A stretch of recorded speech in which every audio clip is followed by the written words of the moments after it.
Hello guys, good morning. It's already 6:09 a.m. We are here na sa jump off na papuntang Awasen Falls. So it's January 3. So our travel destination for today is Awasen Falls. So we've been planning to go here since 2025. Pero ayun nga, since na busy sa work and sobrang daming errands na rin, hindi na kami nakapag-travel. Ayun, let's go!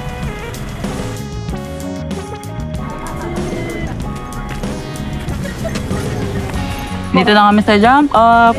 Waiting na lang sa jeep para pumunta spell sa... jump off. Basta jump off. Like, tatalon at mamamatay. Hintay na kami. Alam po namin ng jeep. So nandito na po kami kung saan mag-start na po kami ng trail. Yay! Oo, eh.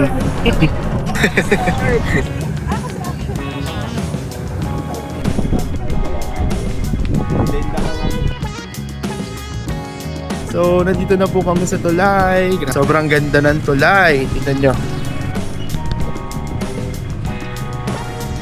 Kuya, yung paawag masyadong malaki. Mahaba. Akala ko kami yung pinakaunang nandito sa trail kasi Nabatabak. Fighters ka naman masyado. syempre tayo yung unang dumating doon. So akala ko tayo yung nauna, yung pala hindi. May mga nauna pa. 4 na grupo na pala.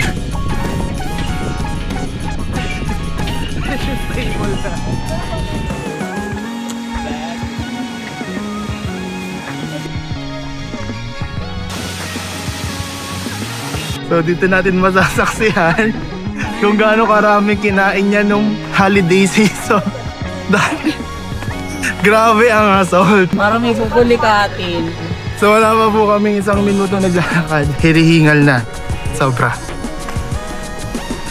So puro pababa na yung trail. Kaya na hirap kami sa paakyat. Kasi sobrang dami kinain nung holiday. So medyo tumaba ko. And yun lang din nakapag-hike.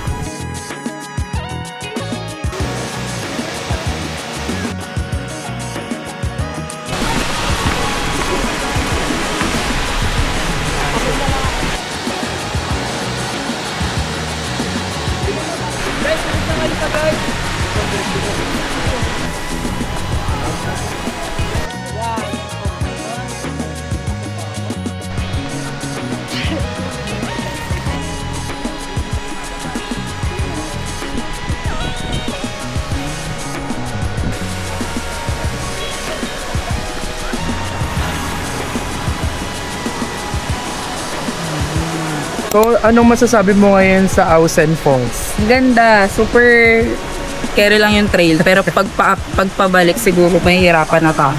Pero sobrang daming tao pa. Kasi Parang weekend niya yan. pinatubo atake, ganun. Hindi, Pero actually, expected kasi natin, di ba? Kaya nga tayo nag-January kasi baka sabihin ng mga tao, nagre-reklamo ako. Pero, mas madaming tao sa Pinatubo. Pero, ayun, pero carry naman siya. daming actually. tao pa din. Kasi weekend din. Yes.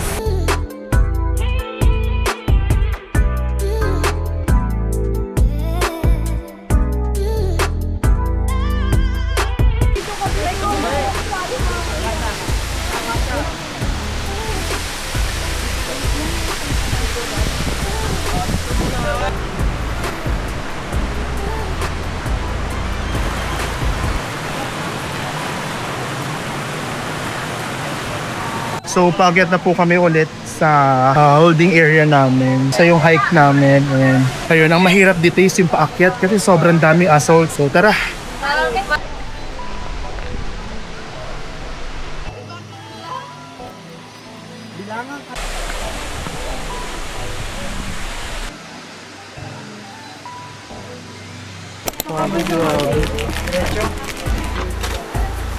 Wait lang po. So, nag-break muna kami kasi gutom na kami.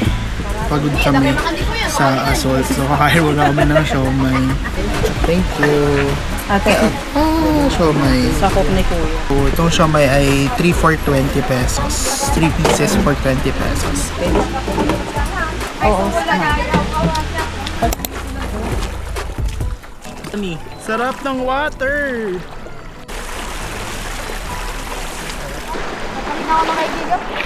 Bakit? Ayaw maligo ng demonyo. Pinakita ba ako dito? Nag-aantay lang din ako ng may lumubog eh. Kami, tulubog kami. Just for you. Worth it. Kanina kasi... So, nasa van na po kami ngayon. Katapos lang namin magbihis. Papunta na kami ng LU. So, mag-stay kami sa LU until tomorrow. Ayun, sulitin lang namin yung bakasyon para hindi masayang yung LU. See you sa LU. So, we book our tour ng Awasen Falls. Saan? Lakbay gabay. So, sa Lakbay Gabay. So, nakita lang namin to sa TikTok. Fee namin is 2,000 pesos. Ang inclusions ay drone shot, van transfer, tsaka environmental fees kasama na dyan. So, sulit naman kahit papaano. So, nasa LU na po kami. Papunta kami ngayon sa... Saan tayo? LU Inasal, nakain.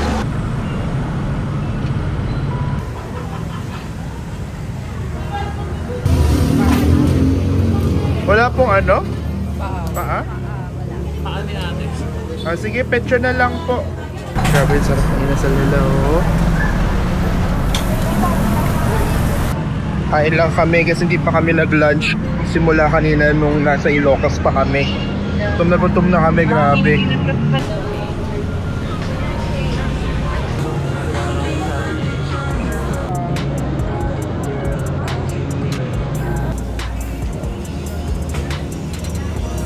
So kakatapos lang po namin kumain. Grabe, busog na busog ang mga taong ito. So papunta kami ngayon sa Kisay. So picture muna kami and then inom na kape sa may Clean Beach. So sobrang daming tao dito sa seaside. Grabe. Ayan. Makikita nyo parang halos lahat ng tao ay nasa LU na. Maraming tao. So for that. Maraming tao. Ganda na ng sunset dito sa LU ngayon. Nakakampit yung palubog na yung sun.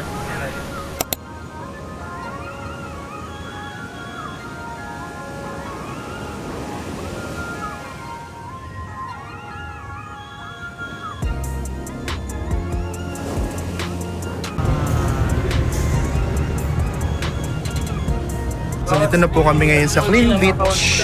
So magkakape kami or magka-cocktail kasi maganda ang ambience dito sa loob. So we are now here at Clean Beach.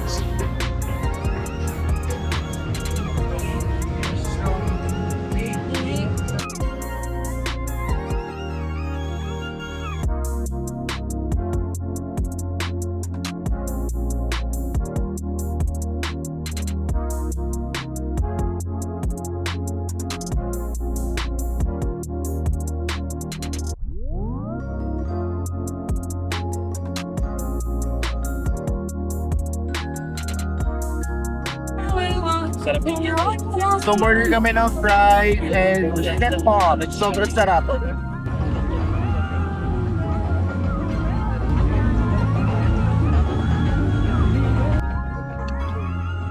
Drinking.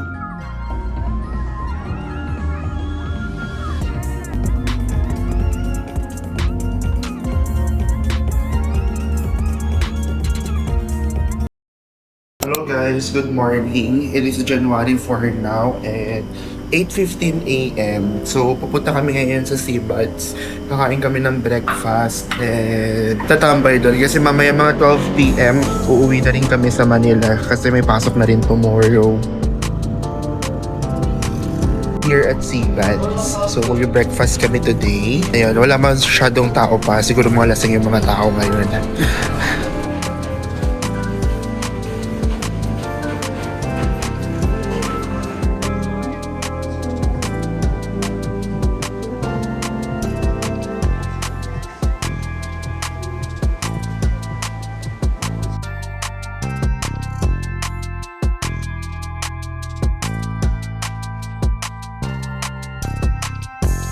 This is our food. Sarap.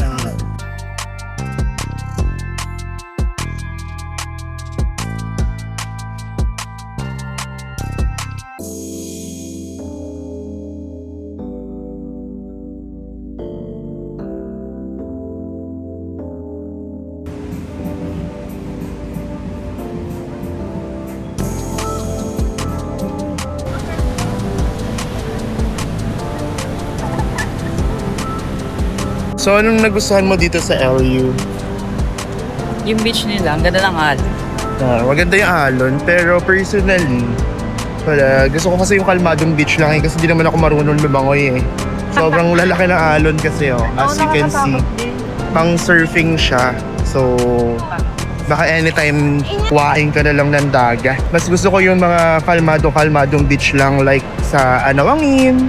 Ano ba? Sa Masasa, ganun lang. Eh, hindi ako fan ng mga gatong kalalaking alon kasi di naman ako marunong mag-surf. Yung sa Leo Beach ng ng El Nido, kalmado din. Actually, sa El Nido naman, yung ganito kalalaking alon, na-experience namin sa Nakpan. Anak ba? Sa Nakpan namin nakita. Pero hindi naman super nagkaroon kasi ako ng trauma sa ganito kalaking alon. Kaya Muntikan na akong malunod sa Nakpan nung unang punta ko sa El Nido. Eh, sobrang laki na. Kinuha ako ng dagat. Buti na lang nakaligtas.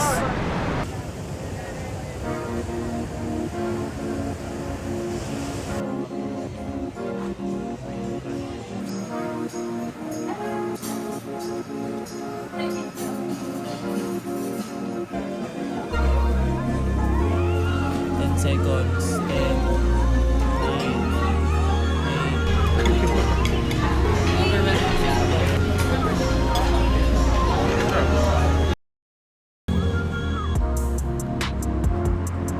So hello guys, nandito po kami ngayon sa 161 West. Malapit lang sa Transient na. So pauwi na rin po kami ng Manila ngayon. Pero magka-coffee muna kami before kami magbas. So it's already 11:50 AM. Ang dog. pero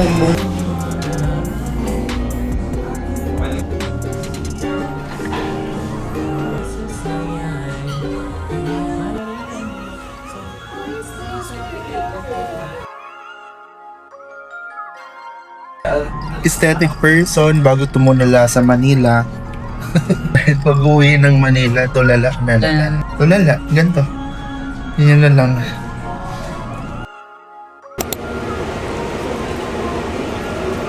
So currently, hindi kami makasakay kasi sobrang daming tao talaga.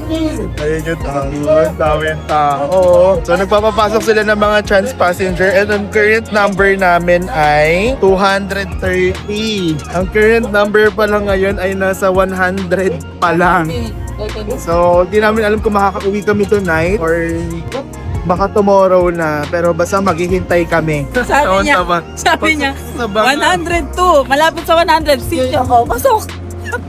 Malapit tayo. Nasa 130 na yung number. 100 na lang po makakasakay na kami kasi 230 yung number namin. Just to give you a little update po, it's 3:14 PM pero hindi pa rin kami nakakasakay. Parang may extend yung LU fantasy namin. Kasi naman nag-hike kami kahapon. Tapos nagpaiwan sa LU. Nawala sa isip namin na holiday pala ng matagal. So yung mga tao nag-uuwian ngayon. O kami, na-stranded na dito sa LU. 200 plus pa tayo, ilan pala yung natatawag? 150 plus pa lang, 230 ka. Pero siguro sabi ni Lord yan gusto nyo mag-LU? LU, ganda. Gusto nyo mag-LU? Sige, dyan kayo sa LU hanggang sa January 5. Hanggang ngayon lang yung leave ko. So, may pasok na ako bukas. 8 PM na pero di pa rin nakakasakay. So, nasa 179 na yung numbers. Konti na lang. Natawag na kami. 180, wala na, 180. 180. 9 PM na po ng gabi pero hindi pa kami nakakasakay. 230.